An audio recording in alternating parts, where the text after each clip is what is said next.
বন্ধুরা, মঙ্গল গ্রহ থেকে একটা অসাধারণ ভিডিও নিয়ে চলে এলাম। আপনারা জানেন ইনজেনিউটি হেলিকপ্টার সর্বশেষ উড়েছিল গত বছর 2023-এর শেষের দিকে, আর তারপর ডানা ভেঙে পড়ে যায়। পড়ে গেলেও সেটি কিন্তু দাঁড়িয়ে আছে, ওড়ার ক্ষমতা আর নেই। আর এই অসাধারণ ছবি তুলেছে পার্সিভিয়ারেন্স রোভার। 2.8 বিলিয়ন পিক্সেলের এই ছবি জুম করে দেখা গেছে তার ভাঙা ডানা কিন্তু সত্যি ভেঙেছে।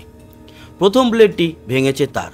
এই ব্লেড প্রতি মিনিটে 2500 পাক মারত। প্রথম এই পাক সম্পূর্ণ করতে পারছিল না বলে ওড়েনি প্রথম 3 মাস। তারপর সফটওয়্যার আপডেটের পর এটি উড়তে সক্ষম হয়েছিল।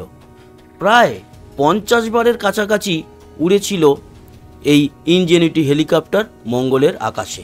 এটা অবশ্য দেখতে পাচ্ছেন অ্যানিমেশনের সাহায্যে বানানো হয়েছে কিভাবে তার ডানা ভেঙে গেছে। 4টে রোটার রয়েছে, তার মধ্যে নিচেরটার যেরকম ভেঙেছে 1 নম্বর, সেরকম উপরেরটার কিন্তু 2 নম্বর ডানা ভেঙে গেছে।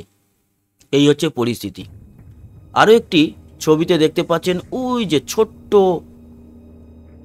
হেলিকপ্টারটি পড়ে আছে, দেখতে পাচ্ছেন একেবারে মাঝামাঝি। জুম করলে বুঝতে পারবেন, অনেক দূর থেকে কিন্তু জুম করা হয়েছে। তো ছোট্টর উপর এটাই ছিল আপডেট বন্ধুরা।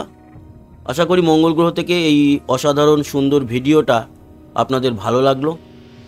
ভালো লেগে থাকলে সঙ্গে থাকবেন, আমাদের সাবস্ক্রাইব করে লাইক শেয়ার করবেন, কমেন্ট বক্সে আপনার গুরুত্বপূর্ণ মতামত জানাবেন। আসি, আবার দেখা হবে। সবাই ভালো থাকবেন, সুস্থ থাকবেন, টাটা।